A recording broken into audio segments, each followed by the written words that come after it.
fight. And Nghannu is another one now where we're all like... That might still happen. Could happen. That could still happen. But will it happen I hope when we all want it to happen? You know what I mean? If it happens in 4 years from now... But it doesn't have to happen in 4 years. Here's my thing. Again, Mr. Nghannu, please, hear me out.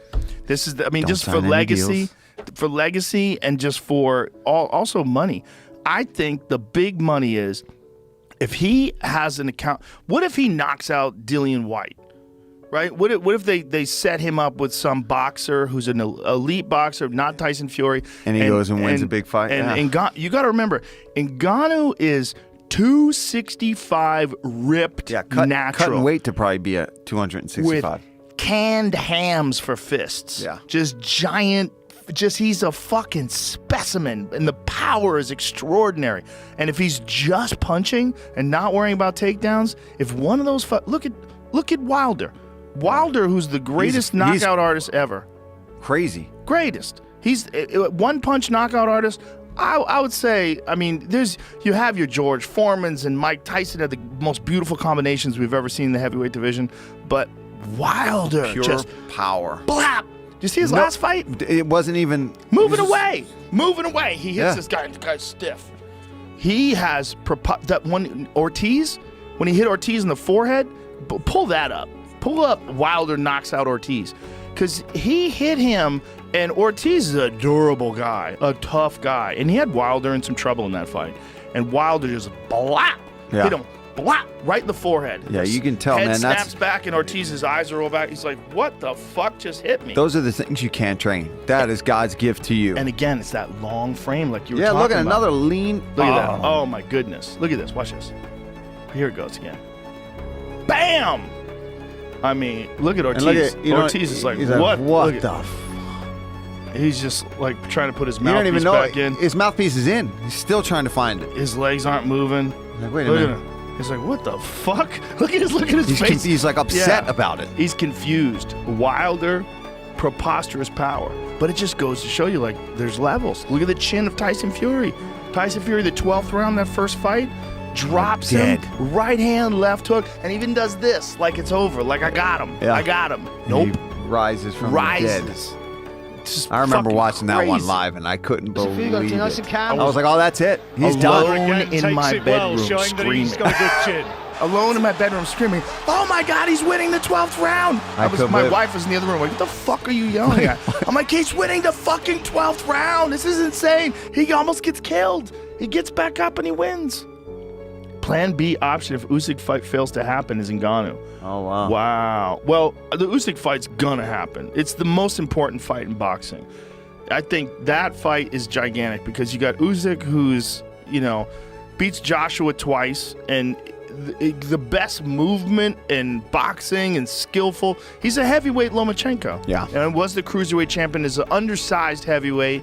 And you got Tyson, who's as big a heavyweight as you're ever gonna see. Massive. 6'9", long as fuck, crazy, agile with back fat. Like that picture right there, crazy. I couldn't tell if his pants were falling down or. Go back to that picture, Jamie. The picture just showed the Usyk, the backup fight, that he's a backup fighter. The one that you just had up. If you look, the rolls of fat off his back. Yeah, look at it there. That back fat is insane. Peak male performance. The right bodybuilder. There. So you beat the bodybuilder. You haven't fought the Gypsy King. They're crazy, dude. He's the fucking best. His dad's out of his mind, too. I love him. I love that guy. Tyson Fury versus Alexander Usyk headed to Wembley in April. Huge boost to British boxing fans. What a fucking fight that's going to be. My God, that's going to be amazing. I just don't know if Usyk has the size to deal with that guy.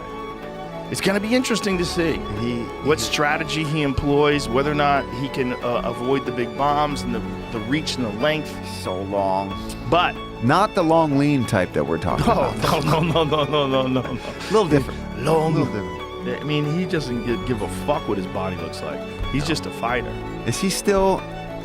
Is he not sober? He's back on the sauce now? He just doesn't drink in camp. Yeah, okay. I mean, I don't know if he's sober. I don't think he's sober. He's always, that's what I mean. That's why I'm asking. I know he goes back and forth on, he's right in the head and then he's not. And then you'll see him in a clip and he's had, 14 My mental pints. Health. Yeah.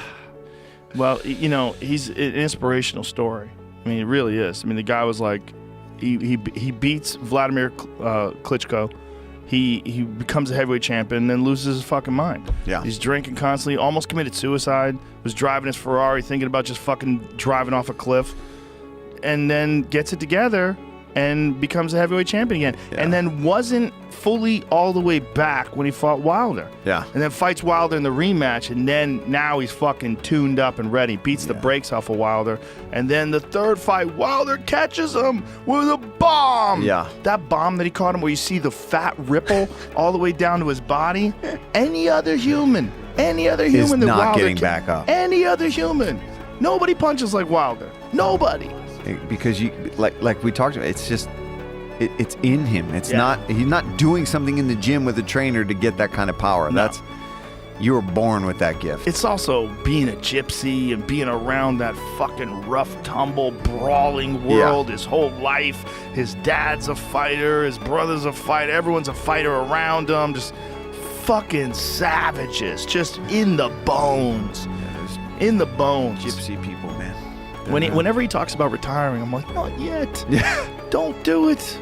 I think that if he does beat Usyk, it's still possible because they're going to fight in April, right? Unless Nghannu decides to take a big money boxing fight before that, which I don't blame him for doing. But goddamn it, if he beats Usyk, that's really the only compelling, interesting thing for him in that division. I mean, what else would be compelling? The Joshua fight? Not really. Not after the Usyk fights. I mean, unless Joshua comes back, because they're talking about Joshua fighting Wilder, right? Isn't that the talk? No. They're talking about Ortiz fighting Wilder, right? No. Ruiz. Andy Ruiz, right? That's what they're talking about. So Andy Ruiz, they're talking about him fighting Wilder. If that's... Look, Wilder versus Nghannu would be crazy. Yeah, that would be crazy. How about that fight? I just think as long as he gets something. Yeah, I just you know want what I him mean? to get if that. you're going to leave that contract on the Get table, that I hope payday. you get some big Get that fights, payday. man, because that was a big... Yeah. I mean, they It's a big offered payday him to leave more behind. money than any heavyweight before. But I think the sticking point, I'm talking out of school here because I don't know, just what I've read. The sticking point, I think, was that he wanted to be able to go off and do boxing. Yeah. To his credit, he's like, hey, Conor McGregor did it. Why can't I do it? Yeah. And I get it. Yeah. I get it. I get it. But, If I'm getting yeah. hundreds of millions of dollars a fight Right. on the table, it's Conor hard made to... $100 million in the Floyd Mayweather fight. Yeah. I mean, that's generational wealth. Yeah. Like, how do you fucking But he say lucked no? out where the UFC wanted to partner with that and make that Yes. happen, right? That's where that whole situation... Yes. really, and that's what Ngannou, I guess, wanted too.